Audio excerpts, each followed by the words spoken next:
Speciality project હેઠળ રાજ્યમાં સૌપ્રથમવાર સુરતની નવી સિવિલ હોસ્પિટલમાં અદ્યતન કેટેગરાઇઝેશન લેબોરેટરી સેવાની શરૂઆત કરવામાં આવી છે. નવી સિવિલના ન્યુરોલોજી અને રેડિયોલોજી વિભાગ દ્વારા શરૂ કરાયેલ કેથ લેબ હેઠળ માથાથી પગ સુધીની વિવિધ રક્તવાહિનીનું નિદાન અને સારવાર કરવામાં આવશે. અંદાજિત 12 કરોડના અદ્યતન બાયપ્લેન મશીન દ્વારા એન્જિયોગ્રાફી, એન્જિયોપ્લાસ્ટી, સ્ટેન્ડિંગ અને પેસમેકર ઇમ્પ્લાન્ટેશન જે માટે ખાનગી હોસ્પિટલોમાં ₹5 થી 50,000નો શુલ્ક લેવામાં આવે છે તે સારવાર અહીં નિઃશુલ્ક આપવામાં આવશે.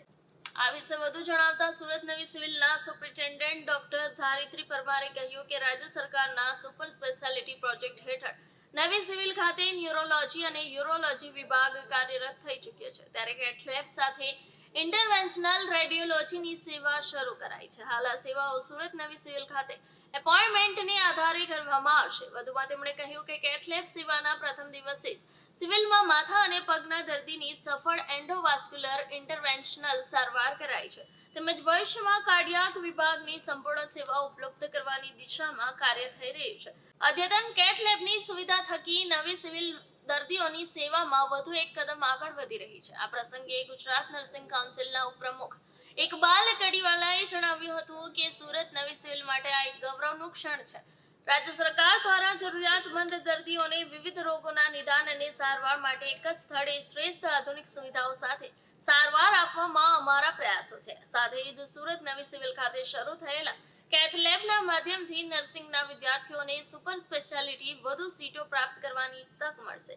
નવી સિવિલ ખાતે કેથ લેબનો પ્રારંભ વેળાએ RMO doctor Ketan Nayak, intervention neurologist doctor Prayag Makwana, radiology વિભાગના doctor Purvi Desai, intervention radiologist doctor Hiren Rathod, nursing superintendent Nirja Patel, વિવિધ ટેકનિશિયન સહિતના સમગ્ર ટીમ અને મેડિકલ સ્ટાફ ઉપસ્થિત રહ્યા હતા. હું ડૉક્ટર હિરેન રાઠોડ છું, ન્યુરો અને vascular intervention radiologist. Surat civil હોસ્પિટલની અંદર અમે હવે કેથ લેબની સર્વિસીસ કેથ લેબ શરૂ થઈ છે, તો એના લાભ અર્થે હવે પેશન્ટને એન્જિયોગ્રાફી અને ન્યુરો અને વાસ્ક્યુલરની બધી પ્રોસિજરો આપણે ત્યાં સિવિલની અંદર થઈ શકશે. પ્રોસિજર્સની અંદર વાત કરીએ તો પગથી લઈને માથાની બધી પ્રોસિજરો ઇન્ક્લુડ થાય છે. એન્ડોવાસ્ક્યુલર, જેમાં મોટાભાગે હિપેટોબિલિયરી પ્રોસિજર્સ હોય છે, અમુક પેરિફરલ વાસ્ક્યુલર પ્રોસિજર્સ હોય છે, જેમ કે એન્જિયોપ્લાસ્ટી થઈ ગયું, સ્ટેન્ટિંગ થઈ ગયું, પગની નસું બંધ પડતી હોય, દબાઈ ગઈ હોય તો એની એન્જિયોપ્લાસ્ટી, સ્ટેન્ટિંગ થઈ ગઈ. પછી અમુક રિનલ ઇન્ટરવેન્શન્સ છે કે જેની અંદર કોઈ નસની અંદર ફૂગો બન્યો છે, એન્યુરિઝમ બન્યું છે તો એનું કોઇલિંગ છે, એની માટે ફ્લો ડાયવર્ટર કે એ સર્વિસીસ છે તો એ બધું પણ શક્ય બનશે. એના સિવાય ઓન્કોલોજીની અંદર કે જે કેન્સરના દર્દીઓ છે તો એમાં અમુક પેશન્ટની અંદર જેમાં અમારે નસની અંદર જઈને દવા આપવી પડતી હોય છે, કીમો એમ્બોલાઇઝેશન અમે બોલતા હોઈએ છીએ, તો એ બધી સર્વિસીસ પણ હવે સિવિલની અંદર પોસિબલ બનશે. એન્ડ ટાઈમ સાથે અમે અમારું આ સ્પેક્ટ્રમ ઇન્ટરવેન્શન રેડિયોલોજીનું સ્પેક્ટ્રમ અમે વધારીને જેટલું બેસ્ટ આપી શકીએ પેશન્ટને એવું કરવાની અમારી કોશિશ રહેશે. ચાલુ કરવામાં આવ્યું છે સુરત સિવિલ હોસ્પિટલમાં, શું આખી વિગત? આપણે ત્યાં PMSSY સ્કીમ હેઠળ એક કેથ લેબ મશીન પ્રાપ્ત થયેલું હતું, જે ખૂબ જ અદ્યતન છે. લગભગ 12 કરોડના ખર્ચે સિમેન્સ કંપનીનું DSA સહિતની તમામ સુવિધાઓ સાથેનું એક કેથ લેબ ઇન્સ્ટોલ કરવામાં આવેલ છે, જેના કાર્ડિયાક યુઝ માટે UN મહેતા સાથે કોલેબોરેશનથી આગળ વધવાનું છે.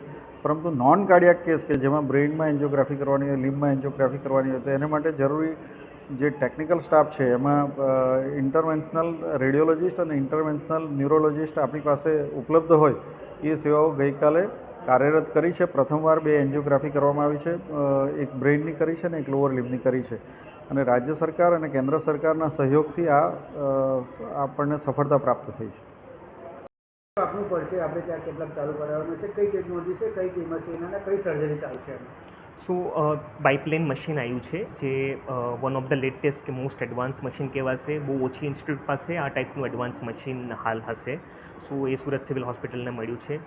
આનો ખાસ ફાયદો ન્યુરોના પેશન્ટ, વાસ્ક્યુલર ડિસીઝીસવાળા પેશન્ટને થશે, કે જેમાં મગજની કોમ્પ્લેક્સ એન્યુરિઝમ છે, માલફોર્મેશન્સ છે, કે પછી પગની નસું બ્લોક થઈ છે, પગની નસું પાતળી પડી રહી છે, ઇવન કેન્સરના પેશન્ટ કે જેમાં કોઈ દવા નાખીને આપણે એમ્બોલાઇઝેશન કરવાનું છે કે કીમો એમ્બોલાઇઝેશન કેવું પ્લાન કરવાનું છે, તો એ બધા દર્દીઓને આનો ફાયદો થશે. બહાર જતા દર્દીઓને હવે ઓછા ખર્ચોમાં અહીંયા સુરત સિવિલમાં જ આ ટ્રીટમેન્ટ મળી રહેશે, શું કહેશો? હાજી, હાલ અમે ડાયગ્નોસ્ટિક સેવાઓથી શરૂ કર્યું છે. તો અત્યારે ડાયગ્નોસ્ટિક એન્જિયોગ્રાફી ને એ બધું શરૂ થશે ને ધીમે ધીમે ટાઈમ સાથે જેમ જેમ હાર્ડવેર અમને મળતા રહે છે એ પ્રમાણે વધુને વધુ પ્રોસિજરો એડ કરવાનો અમારો પ્લાન છે અને દર્દીઓને વધુને વધુ લાભ મળે ટાઈમ સાથે એવી ગણતરી છે.